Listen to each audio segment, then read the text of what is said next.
ಎಲ್ಲರಿಗೂ ನಮಸ್ಕಾರ. ಇವತ್ತಿನ ದಿನ ನಾನು ವಿಷ್ಣುವಿನ ನರಸಿಂಹ ಅವತಾರವನ್ನು ನಾನು ಹೇಳ್ತಾ ಇದ್ದೇನೆ. ಇದರ ಬಗ್ಗೆ ಭಾಳ ಮಂದಿಗೆ ಗೊತ್ತೈತಿ, ಯಾಕಂದ್ರೆ ಪ್ರಹ್ಲಾದನ ಕಥೆಯನ್ನು ಕೇಳಿದವ್ರು ಭಾಳ ಜನ ಅಂತೀರಿ. ಅವನ ಒಂದು ಚಲನಚಿತ್ರವನ್ನು ನೋಡಿರಿ. ಸಂಕ್ಷಿಪ್ತದಲ್ಲಿ ನಾನು ಆ ನರಸಿಂಹ ಅವತಾರದ ಕಥೆಯನ್ನು ನಾನು ಹೇಳ್ತೇನೆ. ಹಿಂದೆ ಏನಾಗಿತ್ತು ಅಂತಂದ್ರೆ, ಈ ಹಿರಣ್ಯ ಕಶ್ಯಪು ಅಂದರೆ ಹಿರಣ್ಯಾಕ್ಷನ ತಮ್ಮ. ಅವನಿಗೆ ಈ ಮಹಾವಿಷ್ಣು ವರಾಹ ಅವತಾರವನ್ನು ತಾಳಿ ತನ್ನ ಅಣ್ಣನನ್ನು ಕೊಂದದ್ದು ಕೇಳಿ ಅವನಿಗೆ ಅಗಾಧವಾದಂಥ ಸಿಟ್ಟು ಬರ್ತೈತಿ. ಸಿಟ್ಟು ಬಂದು, ನಮ್ಮ ಅಣ್ಣ ಇಷ್ಟೊಂದು ಜ್ಞಾನಿ ಇದ್ದ, ಇಷ್ಟೊಂದು ಶಕ್ತಿ ಸಾಮರ್ಥ್ಯಗಳನ್ನು ಹೊಂದಿದ್ದ, ಬ್ರಹ್ಮನಿಂದ ವರವನ್ನು ಪಡೆದುಕೊಂಡಿದ್ದ, ಆದರೂ ಕೂಡ ಈ ನಾರಾಯಣ ಅವನನ್ನು ಕೊಂದ ಅನ್ನೋಂಥ ಸುದ್ದಿಯನ್ನು ಕೇಳೋ ಭಾಳ ಸಿಟ್ಟು ಬರ್ತೈತಿ. ಅವ ಏನು ಮಾಡಬೇಕು ಅಂತಂದರೆ, ಈ ನಾರಾಯಣನೇ ನಾನು ಸಂಹಾರ ಮಾಡಬೇಕು ಅನ್ನುವಂಥ ಒಂದು ಪ್ರತಿಜ್ಞೆಯನ್ನು ಮಾಡ್ತಾನೆ. ಮಾಡಿ ಅವನು ಏನು ಮಾಡ್ತಾನೆ ಅಂತಂದ್ರೆ, ಈ ಬ್ರಹ್ಮನನ ಕುರಿತು ಕಠೋರವಾದಂಥ ತಪಸ್ಸನ್ನು ಮಾಡೋಕೆ ಶುರು ಮಾಡ್ತಾನೆ. ತಪಸ್ಸನ್ನು ಮಾಡಿ ಏನು ಮಾಡ್ತಾನೆ ಅಂತಂದ್ರೆ, ಅನೇಕ ವರ್ಷಗಳವರೆಗೆ ತಪಸ್ಸನ್ನು ಮಾಡ್ತಾನೆ. ಬ್ರಹ್ಮ ಇದ್ದಾವ ಪ್ರತ್ಯಕ್ಷ ಆಗಿ ವರವನ್ನು ಕೇಳು ಅಂತಂದು ಹೇಳ್ತಾನೆ. ಅವಾಗ ಹಿರಣ್ಯಕಶ್ಯಪು ಏನು ವರ ಕೇಳ್ತಾನೆ ಅಂದ್ರೆ, ದೇವತೆಗಳಿಂದಾಗಲಿ ಮಾನವರಿಂದಾಗಲಿ ಯಾವುದೇ ಪ್ರಾಣಿಯಿಂದಾಗಲಿ ನನ್ನ ಸಂಹಾರ ಆಗಬಾರ್ದು, ನನ್ನ ಮರಣ ಬರಬಾರ್ದು. ಹಗಲು ಹೊತ್ತಿನೊಳಗೂ ಮರಣ ಬರಬಾರ್ದು, ರಾತ್ರಿ ಹೊತ್ತಿನೊಳಗೂ ಮರಣ ಬರಬಾರ್ದು, ಮನೆಯ ಒಳಗೂ ಬರಬಾರ್ದು, ಹೊರಗೂ ಬರಬಾರ್ದು. ಯಾವ ಶಸ್ತ್ರದಿಂದಲೂ ನನ್ನ ದೇಹವನ್ನು ತುಂಡರಿಸಲಿಕ್ಕೆ ಸಾಧ್ಯ ಆಗದಂಗೆ ನೀನು ವರವನ್ನು ಕೊಡುವಂತಂದು ಹೇಳಿ ಕೇಳ್ತಾನೆ. ಬಹಳ ಚಾಣಾಕ್ಷತನದಿಂದ ಆತ ವರವನ್ನು ಕೇಳ್ತಾನೆ. ಬ್ರಹ್ಮ ಅಂತೂ ಅವನ ತಪಸ್ಸೆ ಮೆಚ್ಚಿರ್ತಾನೆ. ಅದಕ್ಕೆ ಮತ್ತೆ ತಥಾಸ್ತು ಅಂತೇಳಿ ವರವನ್ನು ಕೊಟ್ಟು ಬಿಡ್ತಾನೆ. ಆವಾಗಲಿಂದ ಹಿರಣ್ಯಕಶ್ಯಪು ಈ ಒಂದು ವಿಷ್ಣು ದ್ವೇಷಿಯಾಗಿ ಬೆಳೀತಾನೆ. ಎಲ್ಲವನ್ನು ನಿರ್ಬಂಧಿಸಿ ಬಿಡ್ತಾನೆ. ಬ್ರಾಹ್ಮಣರು ಸ್ನಾನ ಸಂಧ್ಯಾ ವಂದನೆಗಳನ್ನು ಕೂಡುದು ಮಾಡಿರೋರು ಶಿಕ್ಷೆ ಆಗ್ತೈತಿ. ಯಾರೂ ದೇವರ ಪೂಜೆಯನ್ನು, ನಾರಾಯಣನನ್ನು ಪೂಜೆ ಮಾಡಬಾರ್ದು, ಮಂತ್ರಗಳನ್ನು ಹೇಳಬಾರ್ದು. ಇಂಥ ಅನೇಕ ನಿರ್ಬಂಧನೆಗಳನ್ನು ಆತ ಹಾಕ್ತಾನೆ. ಹಾಕಿ 3 ಲೋಕಗಳನ್ನು ವಶಪಡಿಸಿಕೊಂಡು ಆ ನಂತರ ಅವಿನ ಪಟ್ಟಣಕ್ಕೆ ಬೆಚ್ಚಿ ಏನು ಮಾಡ್ತಾರಂದ್ರೆ, ಇಂದ್ರ ಮತ್ತು ಉಳಿದಂಥ ದೇವತೆಗಳು ದೇವಲೋಕವನ್ನು ಬಿಟ್ಟು ಹೋಗಿಬಿಡ್ತಾರೆ. ಹೋಗಿ ಏನು ಮಾಡ್ತಾರಂತಂದ್ರೆ, ಈ ಒಂದು ವಿಷ್ಣುವಿನ ಕಡೆ ಹೋಗಿ ತಮ್ಮ ಅಳಲನ್ನು ಹೇಳಿಕೊಂಡಾಗ ವಿಷ್ಣು ಇದ್ದವ ಹೇಳ್ತಾನೆ, ನಾನು ಕೆಲ ಕಾಲದವರೆಗೆ ನೀವೆಲ್ಲರೂ ಒಂದು ಗುಪ್ತವಾದ ಸ್ಥಳದಲ್ಲಿ ಇರ್ರಿ ಅಂತೇಳಿ ಅವರನ್ನು ಗುಪ್ತವಾದ ಸ್ಥಳಕ್ಕೆ ವಿಷ್ಣು ಇದ್ದವ ಕಳಿಸ್ತಾನೆ. ಅವಾಗ ಎಲ್ಲಿ ಹುಡುಕಾಡಿದ್ರು ದೇವತೆಗಳು ಕಾಣೋದಿಲ್ಲ. ಹಿರಣ್ಯಕಶ್ಯಪಿಗೆ ಭಾಳ ಸಿಟ್ಟು ಬರ್ತೈತಿ.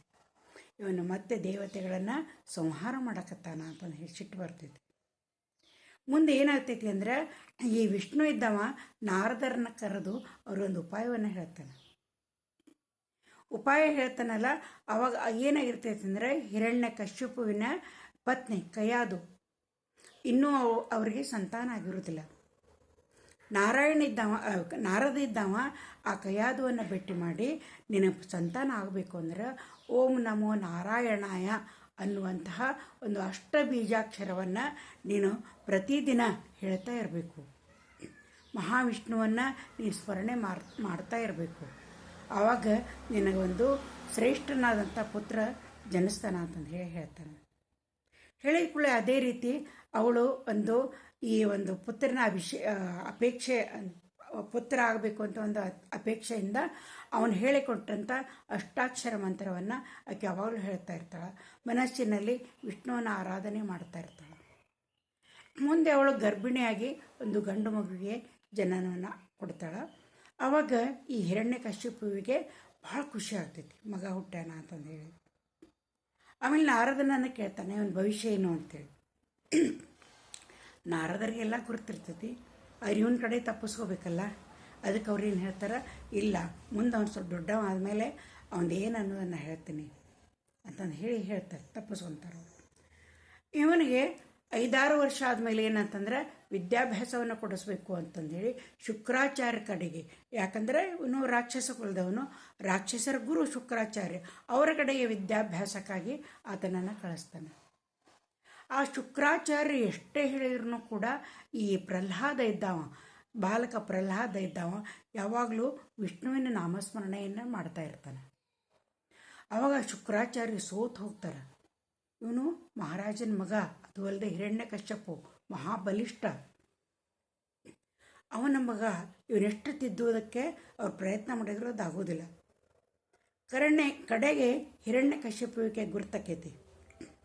ಮಗ ಯಾವಾಗಲೂ ಈ ವಿಷ್ಣುವನ್ನು ಸ್ಮರಣೆ ಮಾಡಕತ್ತಾನ ಅಂಥೇಳಿ ಕೈಯಾದುವಿಗೆ ಹೇಳ್ತಾನೆ, ನೀನು ನಿನ್ನ ಮಗನನ್ನು ಸರಿ ದಾರಿಗಳು ತೊಗೊಂಡು ಬಾ ಅಂಥೇಳಿ.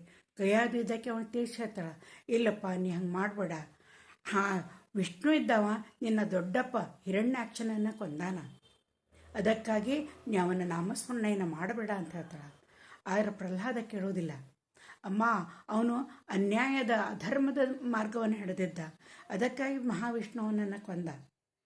ಸತ್ಯದ ದಾರಿಯೊಳಗೆ ನಡಿಬೇಕು, ಧರ್ಮದ ದಾರಿಯೊಳಗೆ ನಡಿಬೇಕು ಅಂಥೇಳಿ ನೀನೇ ನನಗೆ ಬುದ್ಧಿ ಹೇಳ್ತೀಯಲ್ಲಮ್ಮ ಅಂತಂದು ಹೇಳಿ ಅವಳಿಗೆ ಹೇಳ್ತಾನೆ.